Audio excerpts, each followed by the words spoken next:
風波裏的茶杯還聲於民。主持鄭經翰、林旭華。早晨，早晨，8點10分啊！大家聽緊嘅係 D100、D100 二播雲天90日啊，就係呢個通過互聯網廣播嘅 D100 電台。呢個互動嘅廣播嚇係。今日着咁鬼多衫，有乜落雪嚟嘅？好多衫，一件一冷衫啫喎。白嚟㗎嘛，一件褸嚇，一件背心褸哇！嚇。着件 down feel 啊，即係嗰啲鵝絨、羽絨背心。好嘢嚟㗎呢件，好暖啊真係啊！仲要入邊咧，仲要係嗰隻fleece，大佬去滑雪都得喎呢個裝束。究竟而家香港幾多度咧？究竟你同啲女人着嗰啲毛衫冇咩分別喎？着嗰啲你係想我着件仲大長身嘅褸啊？定係咁我都決定覺得冇需要，想我着件背心褸就得啦。其實香港人真係好怪嘅，其實唔係凍係風大，其實唔係真係唔凍，我覺得唔凍嚇。其實同過去你喺商場啲冷氣咧個溫度係差唔多嘅。但係咧，香港人着衫咧就好過癮嘅，就唔係跟個溫度嘅，跟嗰個天氣報告啊，唔係跟天氣報告，係跟季節。季節，所以到天冷咧，唔理乜嘢度數就換季。一於有啲毛毛出嚟啦，係嘛？即係天熱咧，唔理咩度數，入到去啲冷氣嘅地方，有冷氣嘅地方咧，好似我哋啲直播室咁咧，啊15、6度嗰啲咁咧，其實同今日有咩分別咧？係。而家溫度咪11度啦嚇，係啊，即係我哋平時15、6度噶。林旭華你都好似冇加冇添衣啊，淨係着件 DBC 嘅飛機恤。哦，着個厚啲嘅係恤衫咁就 OK 噶啦，啲嗰啲係絨嘅恤衫。總之不過咧，老人家香港人唔習慣凍嘅，咁如果而家去到10度9度咧，大家都係着多件衫噶啦。冇冷親。我哋希望咧，我哋 D100 可以寒風送暖。係。嗱，講到 D100咧，咁梗係要交代下 DBC 嘅問題㗎啦。今日報紙都有個標題咁樣講喎，佢話咧爛機賣億5，煲胎針狼胎，我話你都嚇，係你嚟㗎係嘛？係啊，翻對立座嚇。唔係，我諗我哋都要講清楚啫，交代一下嘅。其實就如果唔交代清楚咧，對聽眾同埋尤其是對支持我哋嘅聽眾咧，甚至乎一啲員工咧，都有欠一個公道。即係我哋唔係好似梁振英咁咧，開誠佈公咧就呃人嘅。我哋真係開誠佈公。嗱，最重要大家要睇翻一樣嘢咧，就係話我同阿何國輝咧，同埋夏佳理咧，今次喺爭取呢個 DBC 嚟講咧，我哋係失敗嘅。嗱，唔好以為我哋係贏咗，輸咗嘅。我哋係輸咗嘅。喺呢度咧，我係代表我同阿何國輝、夏佳理咧，向支持我哋啲聽眾道歉嘅。道歉嘅意思咧，唔係話我哋放棄，而係我哋盡晒力啦。我哋盡咗力嘅。因為大家要記住一樣嘢咧，我哋喺12月2號咧，大家都睇到一個廣告。即係喺睇到一個廣告，我哋喺10月2號嘅廣告就唔知幾多號登啦，上翻 Facebook 睇下啦。就喺蘋果同信報登咗個廣告，大家都記得嘅，即係記憶猶新嘅。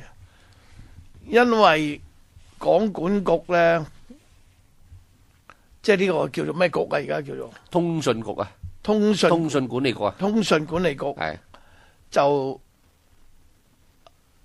俾個期限，即係終於，其實呢樣嘢又係我哋 DBC 同埋我啲聽眾逼呢個有關當局咧採取行動嘅。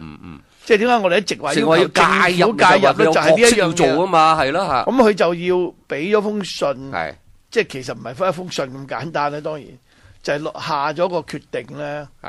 如果喺1月14號之前，我哋 DBC 咧唔能夠俾到一個方案俾廣管局咧，如何解決股東爭拗、股東糾紛，同埋咧點樣處理 DBC 根據牌照你要提供一個7個頻道24小時嘅服務嚇，佢就會考慮咧取消個牌照嘅。咁就真係泡晒湯噶咯喎，所有投資就 DBC 咧就玩完噶啦。如果吊銷個牌照呢樣嘢，所有股東嘅資金都等於唔係呢個都唔係錢嘅問題，呢個係吊銷牌照嘅問題。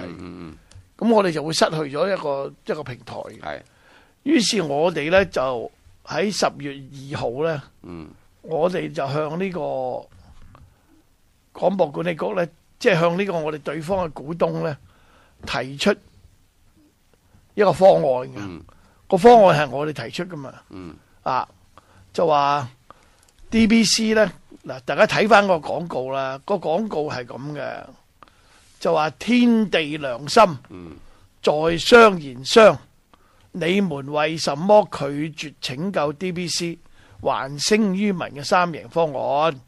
嗱，廣告內容咧，我想同大家重溫一下啦。林宇華，嗱，DBC 已經停播咗2個月啦。面臨監管當局嚴厲嘅處分，甚至可被釘牌、資不抵債、債主臨門。而持有控制性股權嘅4位股東呢，又採取3不態度。嗱，咩叫3不態度呢？阿林咩話？不注資不賣又不買並且咧進行咧連串嘅訴訟。咁令到公司被接管之外呢，又曾經動議申請 DBC 清盤嘅。咁我哋呢，我哋意思就即係我同阿何國輝夏佳理咧，為咗履行股東嘅責任咧，一直喺度咧不停爭取，提出咗拯救 DBC、還聲於民，令到 DBC 復播嘅方案，以保障公眾利益、員工同埋債權人嘅利益同埋股東嘅利益咧，咁就希望做到3贏。所謂3贏就係公眾嘅利益啦，行先啦，員工同埋債權人嘅利益啦，跟住先至輪到我哋股東嘅利益。嗱，股東有咩利益咧？股東就係我哋投放咗咧。所有股東，所以你話咩1億5千萬嗰啲咧，就係所有股東投放咗喺 DBC 嘅投資。呢啲係現金咁呢個就包括咧，我同夏佳理同埋何國輝同埋嗰4位3不股東。嗱，嗰4位3不股東咧，就黃楚標啦，李氏兄弟啦，李國寶、李國章同埋黃志恩。咁我哋都講過就話真金不怕紅爐火啦，事實永遠勝於雄辯啦。經過幾個月嚟嘅地氈式核數，業已證實咗 DBC 所有財政報告呢並冇失實嘅資料。所謂嗰啲咩經營不善就屬於噏不出就噏啦，即係所謂假語穿言。為咗履行服務嘅承諾呢，為咗令到廣大市民聽到真正代表佢哋嘅聲音呢，DBC 係時候重新上路，還聲於民。於是乎呢，我哋啦，咁呢個廣告就話鄭經翰同何國輝呢，喺11月31號呢，就向阿黃楚標、李國寶、李國章、黃志恩呢4位3不股東呢，提出一個可以俾 DBC 繼續營運同埋繼續發展嘅建議嘅。嗱，咁喺呢個廣告裏面我都話啦，既然你哋唔想做啦，又唔肯注資又唔肯3不咩不買不賣咁你不如俾我哋管理層，即係主要係我同何國輝啦，喺唔受到干預之下咧去發展 DBC 嘅。咁我同何國輝咧就承諾咧承擔所有債務。債務咧講緊幾千萬嘅，同埋日後所有嘅日常經營開支。嗰度大家知我哋爭拗個嗰個開端咧就係需要注資5000萬嘅。所有股東注資，所有股東一齊去注資5000萬，咁先可以繼續營運嘅。即係如果咁講嘅話咧，其實係講緊大約係即係需要咧差唔多1億元嘅現金。咁我哋咧，我同摩聲就話我哋可以承諾，我哋去搞掂佢啦。啲債務我哋搞掂啦。我哋可以注資啦。咁其他股東即係嗰啲3不股東咧，就可以唔使理啦。你又唔使注資，你亦都唔使擔心亦都咧所有股東嘅貸款咧由我哋去承擔。而嗰啲股東投資咗所謂投資咗再借咗嘅股東貸款咧就跟翻嗰個股東協議咧日後先還啦，即係佢哋冇蝕底嘅。即係我哋提出一個認為我哋所謂3贏方案對所有股東有利無害。但係3不股東咧就拒絕咗呢個3贏方案嘅建議。我哋提出咗呢個建議，佢哋有反建議嘅。佢哋嘅反建議好簡單啦。咁倒翻轉頭，你俾我去管啦。咁我同阿何國輝就唔同意嘅。佢哋唔識管，因為夏佳理都唔同意嘅。因為佢哋去管嘅 DBC 咧，就一定冇咗我同阿何國輝啊。要講得好清楚啊！如果冇咗我同何國輝，亦都冇咗風波女茶杯，亦都唔會有阿黃師傅，又唔會有阿通，更加唔會有呢個十級自由風。咁跟住我仍然去做董事，仍然去做股東，我投資仍然擺喺 DBC 咧，咁我當然唔可以接受啦。喂，我冇理由俾錢你走去搞個咁嘅電台㗎，啱咪？等於佢哋亦都係咁諗啦。即係呢樣嘢，老實講，即係永遠有兩邊睇法嘅。佢就覺得我點解俾錢你去鬧政府啫？即係銀元嘅兩面嚇。即係佢哋嘅睇法就我點解俾錢去鬧政府啫？但係佢唔記得我哋唔係去鬧政府。但係由第一日開始嘅時候，佢都係揾靠你坐喺嗰個個司機位上邊去揸呢個係 DBC 快車㗎啦。呢個我都唔好講啦。咁所以我哋拒絕咗。嗱，咁所以聽眾要明白，我哋提出第一個方案咧，一個階段嚇。對方唔接受，咁跟住佢提嘅反建議，我哋又唔接受。咁即係話咧，大家冇咗一個合作嘅基礎，冇互信啊，已經冇嘅，你已經一早都冇嘅啦，不過更加冇添啦。佢唔會俾我哋去管 DBC， 你出錢大晒，跟住倒翻轉頭，我哋亦都唔容許佢去接手管 DBC。我哋亦都係咁睇，你有錢大晒。嗱，咁所以跟住咧，嗰個廣告咧再讀埋落去咁與此同時咧，我哋就根據公司條例第168條 A 咧，就正式入稟法院，要求處理黃楚標先生、李國寶先生、李國章先生、黃子欣先生嗰4位三不股東嘅三不態度：不注資、不買、不賣。嗱，咁我哋原定咧，下個月咧1月17號咧，就應訊㗎啦，就排咗期呢個168 A 公司條例咧，法庭咧就排一期，但唔係開審㗎。第一受唔受理，第二跟住排期。但係咧，根據我哋嘅律師嘅了解咧，呢位法官 Harris 咧，即係夏利士法官咧，一路處理緊 DBC 單案嘅高等法院嘅大法官咧，佢係冇期嘅。佢係喺出年成年咧，佢都排滿期嘅。哇！你意思就去到2014先會有機會㗎，除非但係我哋嘅大律師湯家驊就話佢會以公眾利益就要求佢咧打尖，即係盡快對我哋呢個申請聆訊優先處理。但係亦都有一個睇法咧，就係你打尖咧，咁其他排咗隊嘅案件點樣審咧？點樣叫公眾利益咧？嗱，呢個要拗嘅又係同埋你需要幾多日咧？嗱。如果你需要1-2日，佢仲可以將就下；如果你係需要10日、8日，2個禮拜嘅咁你就諗都唔使諗啦。呢單案就會拖幾年㗎啦。嗱，咁喺呢個基礎之下咧，我哋咧就分分鐘咧要拖幾年。咁嗱，我哋就籌咗一個好多謝我哋啲聽眾啦，呢個我亦都可以交代啦。我哋投咗一個有幾百萬嘅訴訟基金嚇，其實已經而家用咗七七八八。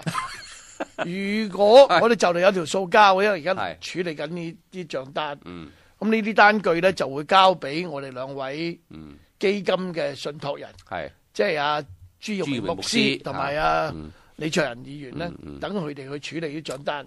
嗱，嗰度已經用咗七七八八噶啦，要俾錢嘅啦，亦都俾咗我亦都俾咗一大半噶啦，即係已經俾咗200幾萬。咁所以如果我哋估計咧，如果繼續咁樣打官司落去咧，第一拖嘅時間好長。嗱，第一贏輸我哋唔好理啦。第二樣嘢咧，嗰個訴訟咧，嗰個費用咧，就一定過千萬，一定天文數字咁我哋係點樣去應付呢樣嘢咧？我哋都有考慮。咁於是乎夏佳理咧就提咗一個方案出嚟。嗱，咁呢個方案就係咩咧？嗱，大家唔好講乜嘢啦，在商言商啦。所以我哋話點解天地良心，在商言商咁解啦。咁我哋就提出咗方案，即係夏佳理提出呢個建議咧，我哋係接受咗啦。咁我哋就向對方提出啦，我哋嘅律師提出咗就話，不如咁啦，我哋就去拍賣啦。嗱，呢個咧就所謂福臨門方案啦。嗱，喺個廣告裏邊亦都有寫出嚟，就話喺呢個三不股東拒絕咗我哋3名方案建議之後咧，提出嘅反建議我哋又拒絕咗啦。於是乎咧，我哋喺12月10號啊，喺12月10號唔係2號，我講錯咗，原來再遞交咗一個類似福臨門嘅以公平商業原則進行嘅雙方股東競投股權嘅方案，俾對方重新考慮。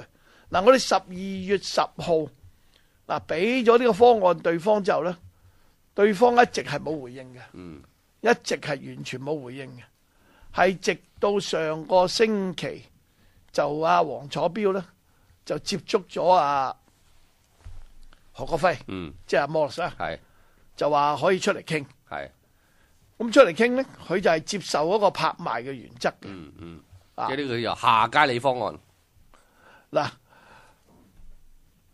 咁跟住咧，我哋喺上個禮拜五咧就開咗一次大會，呢個競投大會，就所有律師出席咗啦。即係我哋嗰方面嘅律師，對方嘅律師，我夏佳理，呢個何國輝，對方咧就有黃楚標，同埋代表李氏兄弟，同埋代表黃子欣嘅彭玉榮。嗱，咁根本喺呢個拍賣之前呢，黃楚標咧已經話佢願意咧，用大家所有股東已經投放咗個資金做底價。即係佢已經開咗價啦。我哋開嘅價咧，我哋亦都有個底價嘅。當我哋提議呢個福臨門方形式嘅所謂拍賣咧，我哋嘅底價係4000萬。因為我同阿何國輝咧，我哋知道我哋可以應付咧，4000萬，我哋就將間公司咧估值作為4000萬。因為除咗4000萬之外咧，仲好多債務要處理嘅喎。你仲要負擔晒所有股東。嗱，我哋唔係淨係買，即係其實我呢個拍賣咧，好多人唔明嘅，係買晒成間公司。嗱，咁4000萬。咁跟住你要承擔晒咧，所有股東嘅債務啊，仲有就係嗰個營運嘅資金。咁我哋預備咧，睇下對方點樣出價啦。因為對方一直嘅態度不買不賣不注資，同埋佢哋亦都曾經講過話呢間公司豆丁都唔值噶嘛，話管理不善啊，無底深潭。咁後嚟亦都有好多報紙講話，最值錢就係個牌照啊嘛。佢哋亦都唔會擺錢落去噶嘛。咁我哋呢個4000萬其實係第一就我同阿 Morris 咧可以應付嘅，可以應付嘅意思係我哋可以籌到啊，唔係表示我哋有錢啊，係可以籌到啊。舉債都要啦。咁點知咧？阿黃楚標就話我就出個價，相當於1億5千萬啦，即係唔計債務啊，就即係其實就去用1億5千萬咧，就償還所有股東嘅貸款。咁佢就其實代表埋其他嗰3筆股東嘅，嗰3位3筆股東嘅。咁即係換一句話嚟講咧，佢會將我同阿何國輝、夏佳理投放咗喺 DBC 嘅資金咧，全數奉還俾我哋。咁我哋咧就要將我哋嘅股份咧，就讓咗俾阿黃楚標。嗱，咁我哋除非出價咧，嗱你人哋出1億5500萬啦，咁我出幾多錢咧？所以我多1000蚊都要啦。所以上個禮拜六咧，我咪喺你哋嘅節目度，你有冇你主持嘅度係？喺度，我喺度。我咪打電話入嚟。係。我咪講話，除非我哋去集資嘅，我唔係表示就有語言上有啲誤會嘅。有啲聽眾話我準備去集資同佢鬥 bid 啊。咁嗱，如果要集資1億元咧，好簡單。如果有1萬個聽眾捐1萬蚊咧，就1億。我都係咁講啦嗰日。如果你有15000個聽眾捐1萬蚊咧，就1億5千萬。但係1億5千萬唔夠，因為人哋已經出咗1億5千萬。你個起碼多過1蚊都要。咁你起碼要攞2億5千萬出嚟。點解咧？嗱，你要用1億5千萬去買翻間公司。咁啊，當然咧就減翻我，其實幾複雜啊。其實好簡單啊，要講又幾複雜。就減翻我同阿夏佳理同埋何國輝攞出嚟嘅錢，咁嗰度大約6000幾萬，我當佢荷乸數7000萬啦。咁即係要攞8000萬出嚟買對方嘅股份啦。第一，第二你要即刻攞5000萬出嚟營運啦。咁1億3千萬啦，你仲要應付一啲債務啦。咁即係起碼係要超過1億5千萬啦。第二就係對手，你睇到佢志在必得嘅。我諗住你冇2-3億，佢都唔會賣俾你。咁即係換佢一句話嚟講咧，我要去集資2億元。嗱，咁有啲聽眾咧就打電話嚟話，咁你可以搞個基金。嗱，我一陣先講基金嗰樣嘢啦。要時間。而家我哋聽新聞啦。風波裏的茶杯還聲於民。主持鄭經翰、林旭華。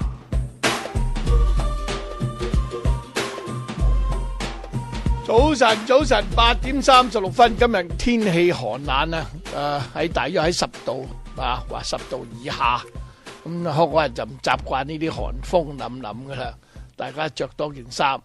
咁啊，最緊要保重身體，留得青山在，哪怕冇柴燒。嗱，呢啲就好多聽眾咧對我哋嘅鼓勵嚟嘅。咁我哋亦都喺大班匯報啦，喺禮拜六咧，亦都出咗個簡短嘅交代，好簡單咁樣交代咧，就先了斷 D100 重新出發。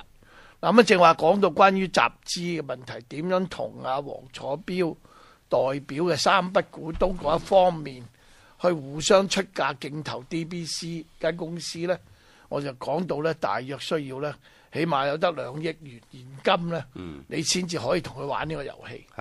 嗱，但我去邊度揾呢2億元現金咧？咁啊講過啦，可以向公眾集資啦。所謂集資嘅意思咧，就唔係話投資，因為香港咧所有啲集資咧係受呢個證監規管，唔可以任何一間公司多過50個股東咧，就係一間上市公司噶啦，就係一間你就要咧發出招股書，而招股書咧又要得到證監同意嘅。咁你話相信你話 DBC 要集資2億元咧，係幾困難？分分鐘1年都未做到啊！唔係佢亦都唔會批你。OK， 係嗱，咁另外一樣嘢咧，只可以要市民捐錢嘅啫。好啦，如果真係我哋有好多熱心嘅聽眾，我相信有嘅。嗱，你話2萬個聽眾，每人捐1萬蚊就2億；20萬個聽眾，每人捐1000蚊就2億。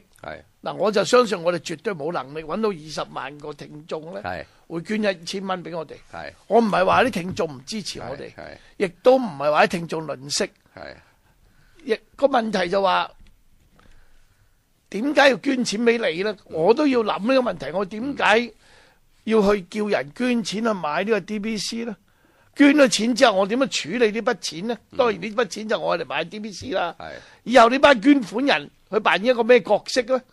佢又扮演 DBC 嘅股東嘅角色啊，監管人角色啊，呢個監管人角色咧，咁啊弊家伙。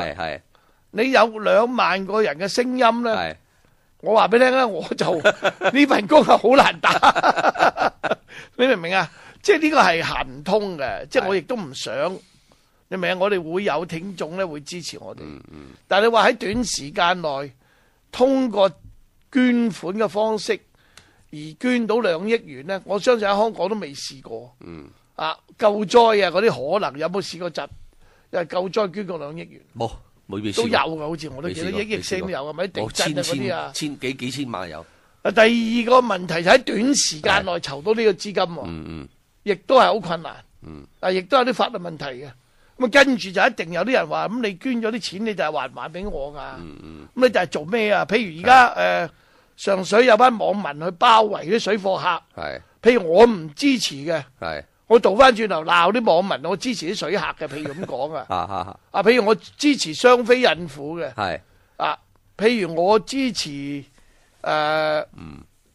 有咩我哋支持而係同啲市民係對立嘅喂，好難搞嘅，即係呢樣嘢我都只可以排除。即係你又驚作為一個電台嘅決策人咧，受到呢啲咁嘅種種嘅不必要嘅干擾。我哋行街好簡單㗎，有人就指住大班，我捐咗錢俾你㗎。我話俾你聽啊，你同我鬧嗰啲水貨佬啊，咁我點解決咧？或者有個啲水貨佬走埋嚟，我捐咗錢俾你㗎啦。做乜鬧我啊？我賣水貨大晒㗎，點解有個合法㗎？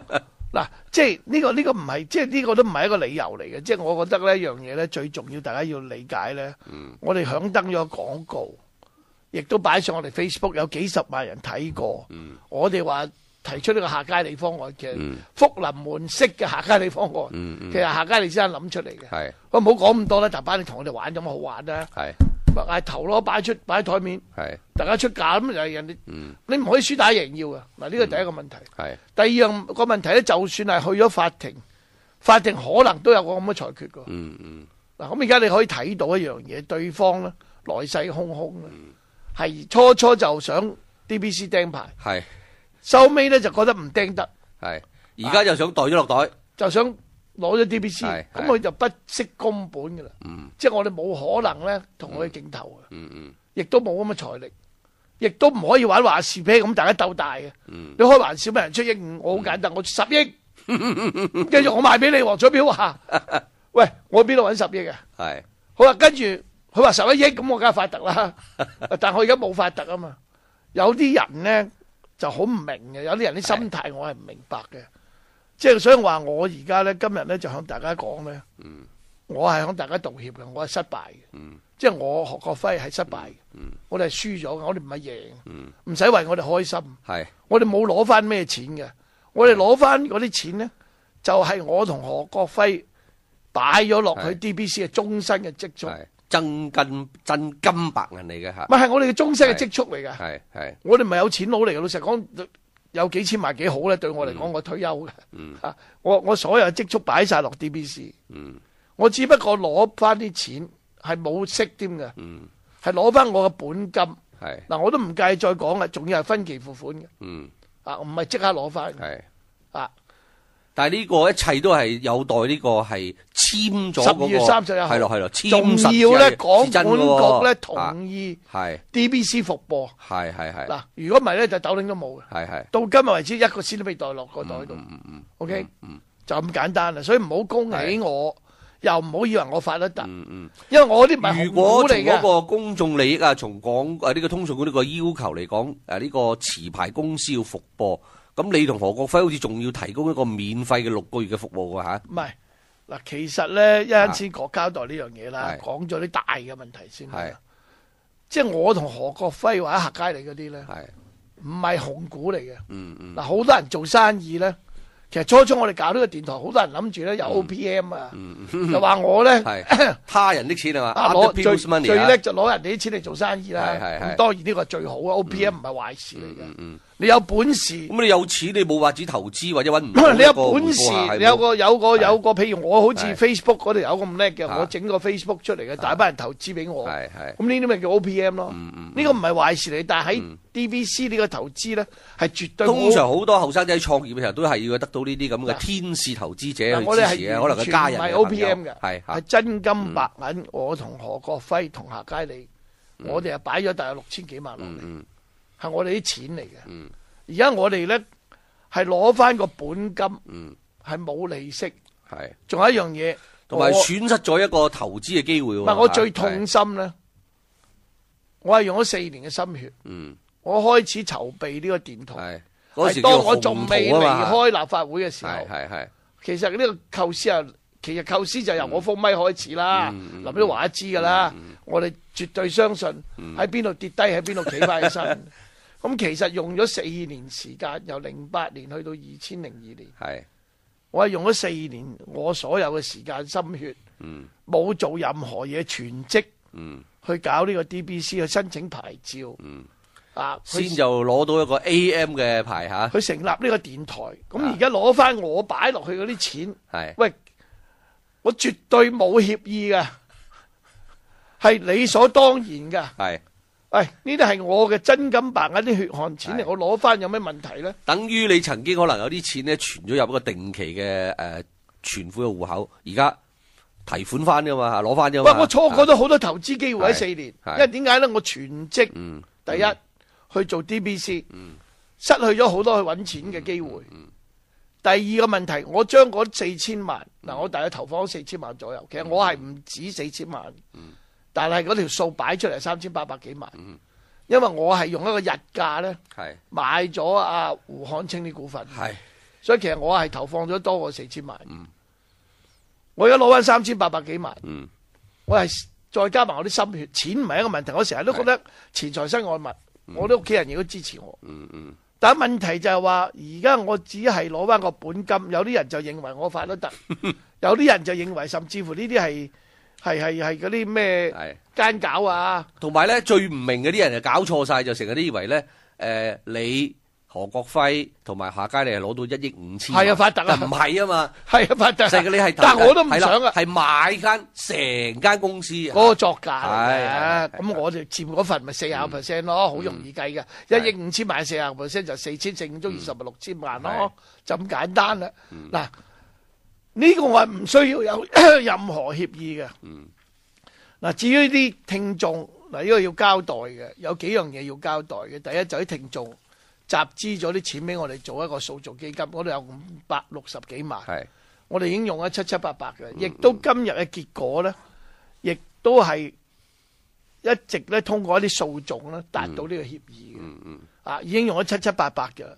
而我同阿何國輝咧喺呢個 D100話呢個義播雲天90日，所謂義播雲天90日咧，即係話我哋啲同事有義氣，去撐 DBC，明知只係得90日嘅啫，都走嚟呢度做，就並不表示義務嘅。嗱，大家都有人工嘅，你有冇人工啊？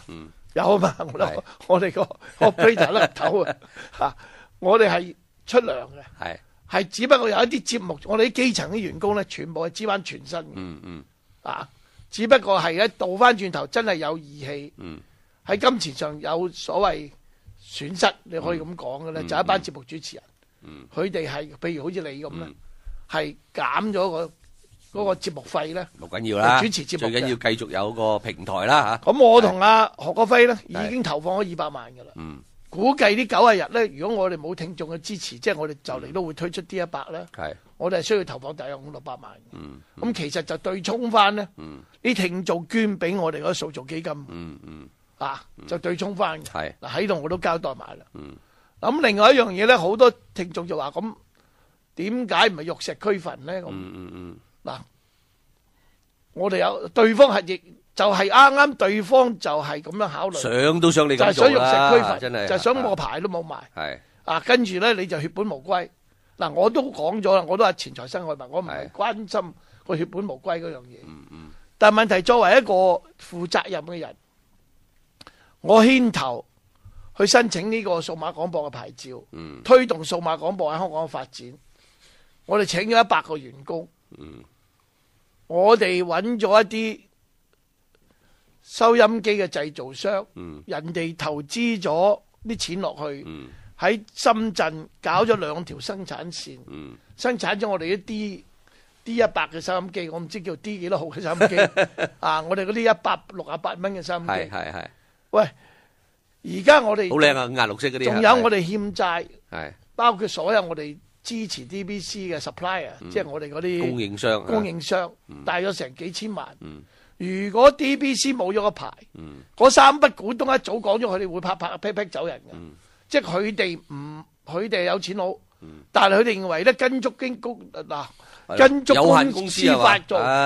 如果公司破產，咪拉閘走人咯。我淨係俾晒伙計人工就係算噶啦。嗱，伙計人工都未解決噶。嗱，譬如好似我同阿何國輝。顏聯武、梁思豪、麥潤壽係有僱傭合約嘅，我哋有一個長期合約嘅。我同阿何國輝咧就有一個5年嘅合約，係今年4月先簽嘅，即係仲有4年半嘅。而嗰3位節目主持人咧仲有2年到嘅合約，係未解決嘅。我同何國輝冇問題啦，但係嗰幾位節目主持人，喂，佢哋離開香港電台，離開新城。我哋對佢有個責任噶嘛？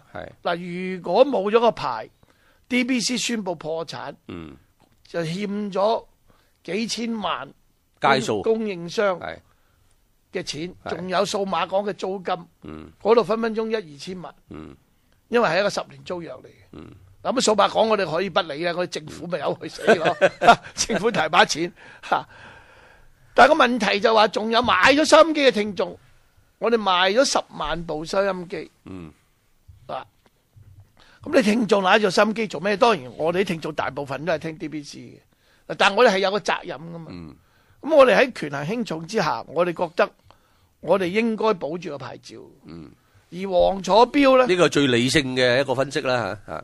嗱，有人唔接受嘅，我都覺得呢個唔係一個好嘅結果嚟嘅。我係覺得點解我話要道歉？我哋失敗，保唔到個牌。係好痛心嘅，呢樣嘢係絕對痛心嘅。但係黃楚標喺我同佢嗰個，即係我哋所謂交涉咧、negotiation 咧、談判嘅過程咧。嗱，第一佢冇要求到我封咪，或者任何一個節目主持人封咪。當然亦都你唔可以咁講嘅。嚴格嚟講係有嘅，佢唔俾我哋喺 DBC 出聲啊嘛。呢個都係算封咪。但係我哋而家有一個 D100 平台啊嘛。我哋咪去另外出去做嘢咯。我把聲就封唔到嘅。如果有任何，我講過啦，亦都重申一次啦，要我唔再開咪喺任何電台、任何渠道發聲，或者話嗱，你可以開聲，一個附帶嘅必須條件，林旭華唔可以開聲，鄭家富唔可以開聲，阿湯唔可以開聲，我係唔可以接受，係冇嘅，係從來冇提過嘅。所以我唔明白信報嗰個報導咧，佢資料來源、佢消息來源喺邊度嚟嘅？我而家都喺度追究緊。因為記者都係打電話俾我咧。如果作為一個新聞工作者，最重要呢一點咧，一定要澄清嘅。喺嗰段新聞裏邊最被關注嘅就係大班封咪6個月。嗱，佢又冇問我嘅，但係佢寫咗出嚟咧，其實我對信報係有啲失望嘅。嗱，我講翻呢個我哋嘅責任問題啦。咁所以佢亦都黃楚標咧，佢係願意咧僱用翻所有 DBC 原有嘅員工嘅。嗱，我哋 D100咧，而家我哋大約員工咧有20人左右。如果包埋節目主持人咧，就差唔多30-40人噶啦。我都未計到條數。咁我哋 DBC 原來有100幾人噶嘛。咁即係換一句話嚟講咧，有60人咧。而家係冇公開嘅。咁當然我哋有啲同事已經揾到工做啦。但係有啲同事係未有工做噶嘛。咁如果可以接納翻呢啲人嘅，咁呢個我又覺得係一個選擇嚟嘅，都係一個好好嘅聖誕禮物啦。係一個考慮嚟嘅，對我嚟講係一個考慮嚟。咁至於話顧問嗰度咧，就因為我哋要解除我同阿 Morris 嗰5年合約咧。終於大家喺個談判過程裏邊咧，就話我同阿何國輝咧就要喺未來6個月，如果呢個成交係達成嘅話，即係出年嘅1月到6月底啦。係啦，我哋就要有個責任係一個責任嘅啫，就一個順利嘅無縫交接。確保佢能夠保住個牌照，同埋可以履行牌照嘅責任，而進行播音嘅，就係咁多嘢嘅啫。嗱，所以咧而家就解釋清楚。嗱，所以我好希望啲聽眾咧可以打電話嚟討論。嗱，而家未遲嘅。嗱，所以有啲人就話：喂，大班，點解一早唔攞出嚟講啊？點解唔同阿林旭華、阿鄭家富商量下？梗係有啦。我冇。嗱，你係好急嘅，我有鄭家富當然知啦，因為我有律師啦，我第一時間要同佢傾啦。但係我哋好多同事咧，即係都管理層咧，都認為呢一個係冇得選擇嘅方案。而夏佳理咧，嗱，我哋喺我個大班匯報嗰度咧，冇交代到夏佳理嘅。其實夏佳理同我哋共同進退嘅。夏佳理亦都係將我啲股份出讓埋。嗱，咁我哋咧就可以令到 DBC 復播。嗱，當然香港而家陣容就唔同咗啦。唔係，我係好痛心。點解我話要道歉？我承認失敗咧。即係而家香港你睇到啲傳媒咧，全部歸邊。即係 DBC 你可以諗啦，將來喺呢個3筆股東手上，以黃楚標為首3筆股東嘅管理之下，投資之下咧，一定唔會係一個對政府有呢個比較尖鋭、比較大聲、比較嚴謹，甚至乎比較不友善嘅批評。嗱，我相信呢啲節目係唔會出現。但係喺我作為顧問嗰個期間呢，我就一定唔會同佢搞一啲即係做政府喉舌嘅節目。即係我一定唔會幫佢做呢啲。即係講清講楚，你諗都唔使諗啊！呢啲你去搞。眾言堂嗰啲就唔會有噶啦。我唔會搞，我唔識搞啊！你亦都唔好搞我。OK， 但係起碼咧，嗱，我可以交代嘅咧，就話起碼麥潤壽嘅鐵達尼，呢個叫做鐵達尼嘅節目咧，同埋呢個風騷快活人，唔係呢個真風騷開心快活人喺呢度，你唔好搞啊！你唔好搞啊！梁繼章，我話俾你聽啊！係呢個真風騷即係喺翻呢個就會喺翻 DBC 嗱，嗰啲老人家好難話擔心啲老人家，佢哋冇網頁，佢哋冇網頁，佢哋冇網頁咧，聽冇網啊，冇 WiFi 聽 D100咧，其實佢哋可以用通過翻。起碼通過翻呢個數碼收音機咧，聽到阿麥潤壽同阿梁思豪嘅節目嘅。嗱，呢個就係嗰個安排嚟嘅。嗱，咁我又亦都唔想人哋咧對阿麥潤壽或者梁思豪咧有任何怨言。第一，人各有志，每個人有自己嘅立場。第二樣嘢，佢有個合約在身。OK， 咁佢一定要履行個合約。除非佢辭職嘅啫，咁當然啦，佢辭職可以嚟我哋呢度啦。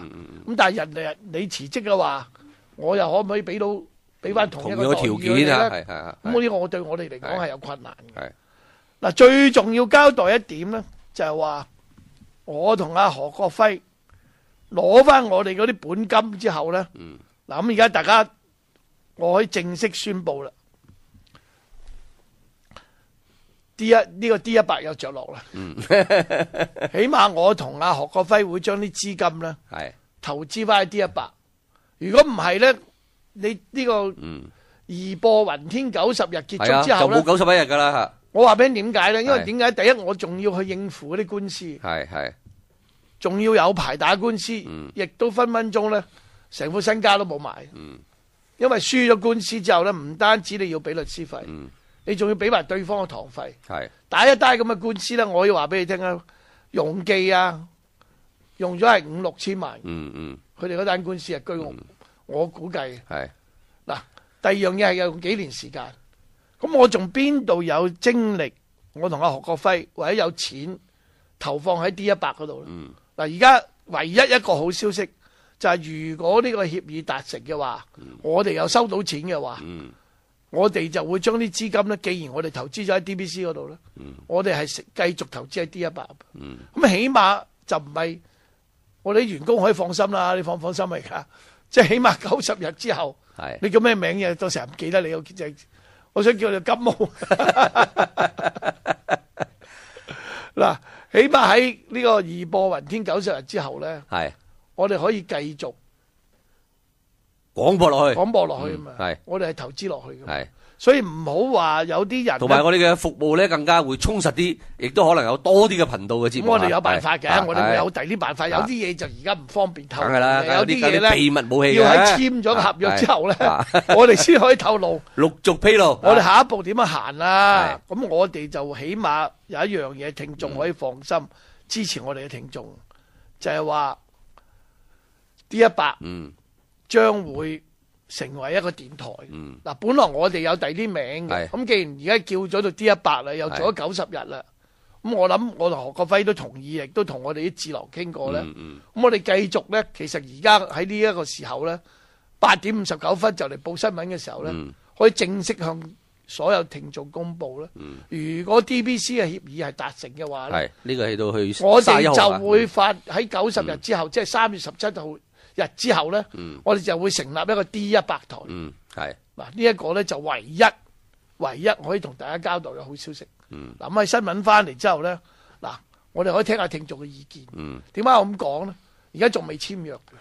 如果大家聽眾認為大班玉石俱焚，我哋唔好同佢簽，唔傾，或者話我俾5億你去投，嗱，仍然係可以改變嘅現實嘅。